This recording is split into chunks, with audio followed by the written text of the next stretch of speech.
Hello and welcome to the cockpit of a Lockheed F-117 Nighthawk, which was known as the Stealth Fighter, although that's not actually what it was. It was instead a stealth attack aircraft. And in this video, I'm going to take you on a guided tour of it.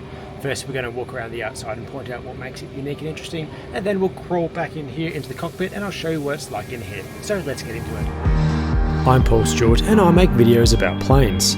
This includes reviews on board flights from around the world and detailed tours around significant aircraft and museums. If you're into these types of videos, then please check out my channel and subscribe. The first thing you have to understand, which is the most obvious design feature, is the shape. In 1964, a Soviet mathematician published an article that demonstrated that the strength of the radar return from an object is related to its shape rather than its size. This was then discovered by Lockheed's engineers, who used these formulas combined with advancing computers to calculate radar cross-section on various designs. But unlike the newer B-2, the computers just weren't up to calculating curved surfaces, so the designers used the idea of faceting, whereby they cover the entire plane in smaller angular surfaces which could be orientated to scatter radar returns away from the receiver. This is in contrast with standard rounded aircraft skin, where a part of it would always be directly facing the radar, be that the fuselage, the wing or a tail. Starting at the front here, and we have 4 data probes collecting information about the speed, angle of attack and side slip, and they all provided information to 4 individual flight control systems that could cross-reference with each other to ensure accuracy. Every 100th of a second, it would assess the data, and if a change was identified, it would confirm input from the pilot. But if the pilot had not made any changes, it would assume control could be lost, so it would adjust the control surfaces minutely itself to maintain stability. Its shape was inherently unstable, hence the nickname the Wobbly Goblin. Therefore, these constant minute changes were needed to maintain stable flight. And to save costs, those fly-by-wire flight control systems were borrowed from an F-16. You'll notice that the prongs are all angular, and this is to avoid the smooth rounded surface on a standard pitot tube that you could see here. While it may seem minimal, something like this pitot tube has a very large radar cross-section. Of interest, more modern stealthy aircraft like this YF-23 and the B-2 Spirit have replaced the prongs altogether and ascertained the information from these small sensors here. But back to the F-117, and it's interesting to know that it doesn't have a radar. That's because its own radar waves would be detectable by adversaries, and even if the system was turned off, the internal radar antenna would reflect the waves coming from the enemy. The B-2 Spirit does, however, have an advanced radar that is able to emit at such complex and dynamic frequencies that it's impossible for the enemy to locate the source. This device in here is a forward-looking infrared sighting and targeting system which allows a pilot to see in the dark. This worked with a downward infrared looking unit on the underside here, which also had a laser designator that would fire and hold a laser beam on the target, and then guided bombs could direct themselves to that specific spot. This could only be done on a clear night without clouds, so that the pilot could maintain his view of the target, which was obviously a considerable limiting factor with this aircraft. The F-111 has a mechanical arm with this system on it, and it would drop down and be able to view and laser designate the target even while flying away, although this obviously couldn't have a large arm drop down as that would compromise the stealthiness. Looking at the nose wheel, and this was taken from an F-15 Eagle, and the brakes from a Gulfstream III private jet in an effort to reduce development costs, and this would fold up forwards. Low speed lift was pretty poor for this aircraft, as you can guess from looking at the wings, so it could get pretty hairy landing at high speed on these tiny legs. Now let's have a look at this novel air intake for the 2 turbofans. We know that engine turbines especially have high radar return, so having this intake on the upper part of the fuselage protects them from radar waves coming up from underneath. The grille is this specific size to help block the waves from entering the inlet tunnel, and if some do get in, they are trapped in. Both the grille and the tunnel itself are covered by radar absorbent material I'll mention later, so they're designed to absorb any waves that may get past those other defences. But the 2 problems with this grille is that it can get blocked by ice or presumably dust or other particles, so there's actually a wiper similar to that seen on a car windscreen that could come up from below from roughly this position. The other problem is that it does restrict airflow, so above are spring-loaded doors that open with the negative pressure inside the tunnel and suck more air in. heading back around the port side, and we'll have a look at this incredible wing. At 67.5 degrees sweep, it barely looks like a wing. In fact, the whole aircraft looks like a NASA lifting body research plane. It was found that a sweep at more than 50 degrees would reflect radar waves to the sides, rather than back at the receiver. Of interest, when this was demilled, which is the term given to the removal of classified military equipment before going to the museum, they removed the wing's leading edge, so the museum fitted a replica. It just goes to show that even though the design is over 40 years old, it remains advanced and classified. Looking at the end of the wing, and it's interesting to know that the pilots had to be careful not to rotate or land with a high angle of attack, as this wingtip could actually hit the runway. You can see the inboard and outboard elevons deployed, but even with those lift devices, it had a relatively high takeoff and landing speed of over 150 knots. You'll have noticed that I mentioned elevons because there's no horizontal tailplane, well, other than the V-tail, which I'll get back to. So this controls both pitch and roll. Moving back forward and downward, we see the main landing gear, which again, to reduce development costs, was taken from an A-10 Warthog. It folds up forward and it wouldn't quite fit inside the fuselage, so they have this angular object which would open and then close over the folded landing gear. Obviously they couldn't use the usual rounded bulge like other aircraft, so this angular object was used instead. The object down here is the pilot's travel pod. These might be sent on long missions away from their home base, and the crew would store their personal items in these pods, which were then installed in the bomb base for the ferry flight. By the way, if you enjoyed these types of videos and want to see more of them, then please give the video a thumbs up so that YouTube knows what interests you. Please support the channel by joining through the button below, as that helps fund me to make more of these. As well as reducing the radar return, another aspect of stealth is the heat signature.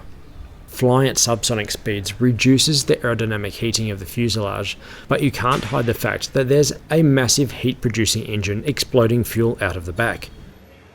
And speaking of, here is one of those engines, a General Electric F404 turbofan, which was also fitted to the FA-18, but unlike theirs, this did not have an afterburner. Again, stealth was a priority here, not speed, so having a massive flame shooting out of the back would draw far too much attention to yourself. This produced over 9,000 pounds of thrust, pushing it to a max speed of 623 miles an hour and an altitude of 45,000 feet. Being a turbofan, it also doesn't heat up all of the air it absorbs, thus reducing the temperature of the exhaust as it immediately mixes both hot and cold air before even leaving the back of the plane. I'll include footage from the National Museum of the USAF in Dayton, Ohio, which has an intact engine exhaust that I could look closely at. The lower fuselage ends around 8 inches after the exhaust exit, and this partially hides the view from the ground-based infrared systems that would otherwise detect the heat. It also hides these structures, which aren't especially smooth, from radar waves, again, that would be coming from below. It's covered in heat-reflective tiles that are also cooled by cold air that bypasses the hot engine core and is blown out of here. These tiles stop the heat from penetrating down to the lower surfaces of the fuselage, which, again, could be identified by heat detection. Above that is where the hot air is exhausted, and you'll note the vertical slots that are designed to help mix it with ambient air and thus start the cooling process. They're also designed to reduce the sound, which itself is another aspect of stealthiness. All of this happens as much as possible on the upper side of the aircraft, as to help reduce the heat detected from the enemy defences below.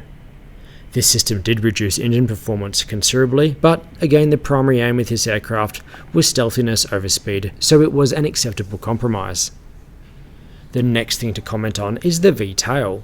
Now, irregular horizontal and vertical stabilizers produce high levels of radar return, hence why removing them has often been a goal of designers. The X-36 prototype doesn't have them, the future 6th gen fighter apparently doesn't have them, and the B-2 doesn't, as we know. The V-tail has replaced these rudder and elevator control surfaces with ruddervators, which are able to fulfill the same function, but without the same radar return. As I mentioned earlier, the brakes are from a private jet, and this would land quite a lot faster than the usual jet, so to help slow down, there was a brake parachute that would come out of here, just forward of the V-tail's base.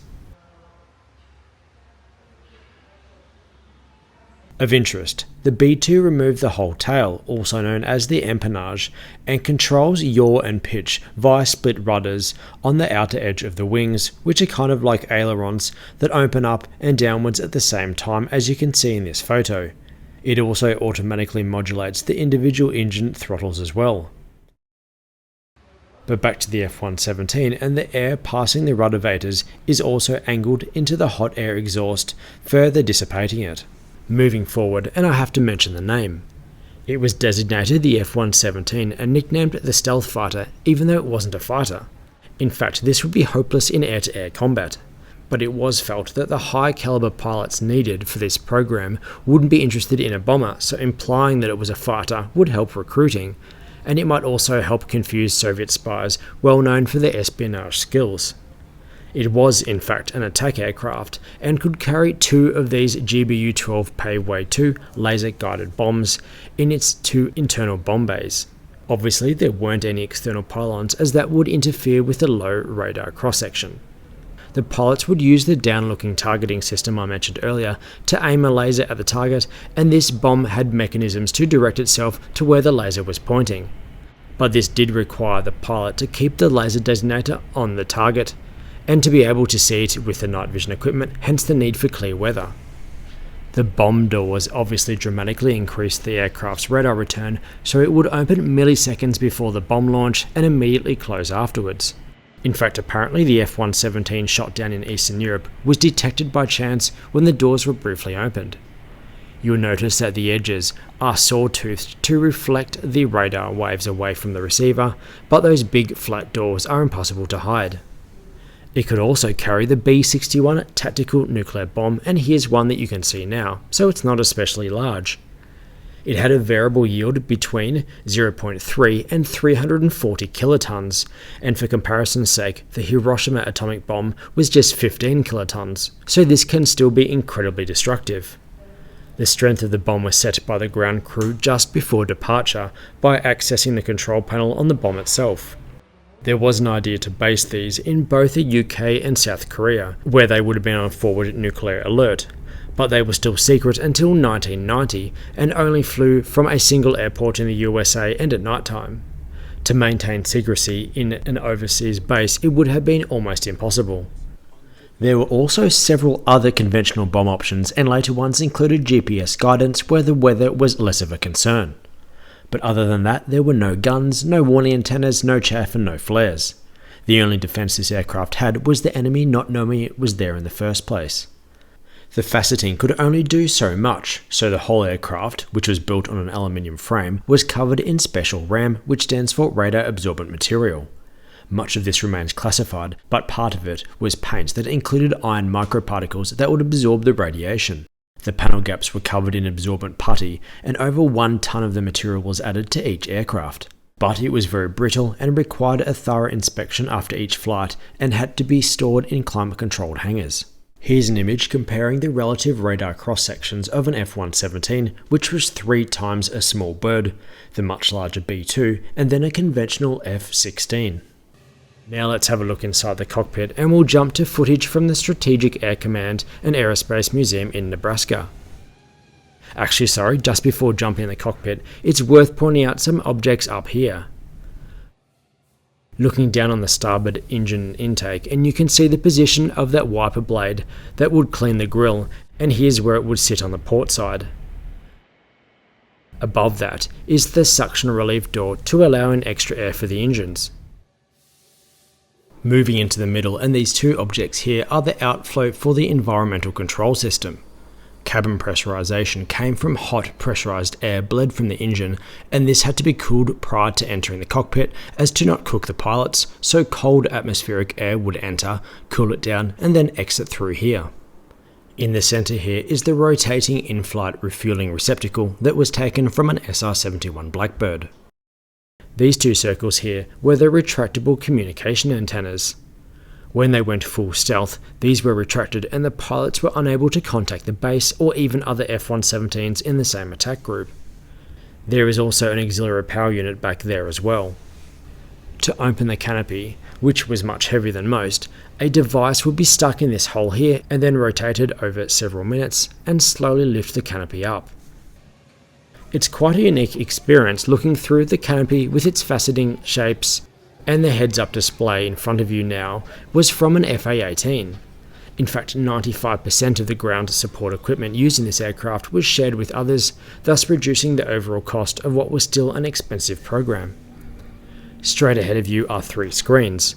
The left and right are just multi-function displays of engine parameters, attitude indicators, etc. But in the middle is the IRAD display, which stands for the Infrared Acquisition and Detecting System. It's this screen where the pilot will be looking at the view from those sensors I mentioned earlier and ensuring the laser remained on the target awaiting the bombs. Just above the left knee was the red bomb release button, and to the side of those are the basic flight instruments: landing gear, drag chute release, and emergency gear release. Down on the left is a throttle which can be split for the 2 engines. Yellow levers for the ejection seat, which by the way is the same ACES 2 seat from the F-15, F-16 and the A-10. In the center is the control column and there's 3 buttons on them: the weapons release switch on the left, the trim switch in the middle, and the 3rd switch controls the laser designator. You'll notice that they're 3 different shapes, and that was to help the pilot differentiate them in the dark cockpit while being busy flying the plane.